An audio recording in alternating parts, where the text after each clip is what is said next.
James Baker was a lifelong aviator dedicated to creating a better aviation infrastructure for future Minnesotans. James was born in 1925 and grew up in Mankato.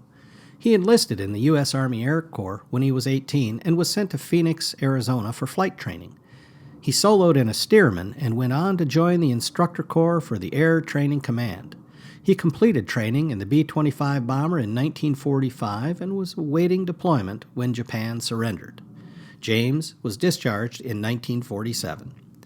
Returning to Minnesota, James Baker joined the Air Force Reserves in 1950, flying the North American P-51 and the Lockheed F-80 jet fighter. In his reserve career, he also flew C-119 flying boxcars and the C-130. He flew support missions worldwide for troop transport, dropping paratroopers and cargo, as well as resupply deliveries. After passing 1,000 flight hours, he received an achievement certificate from the commanding general of the U.S. Air Force, one of the few reserve pilots to accumulate that much time. He was also called back to active duty during the Cuban Missile Crisis.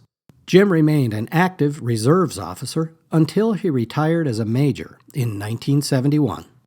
Jim started his civilian aviation career in 1961, serving for 8 years as corporate pilot for Ham's Brewing Company in St. Paul. He went on to the Minnesota Department of Aeronautics. In his role, Jim helped improve the safety of Minnesota airports, commercial aviation, and flight schools.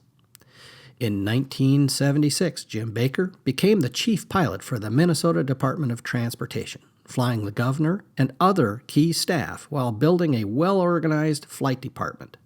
His unique approach became a model for other states to follow. His dedication to safety was significant and effective, with no accidents or incidents involving MNDOT pilots under his supervision. He was awarded 2 pilot safety awards from the National Business Aircraft Association for thousands of hours of safe, accident-free flying. Jim Baker certainly left his mark on Minnesota aviation. His selfless service to the profession of aviation and the state of Minnesota left both a better place. Join us in recognizing Jim Baker's achievements and the impact they had by inducting him into the Minnesota Aviation Hall of Fame.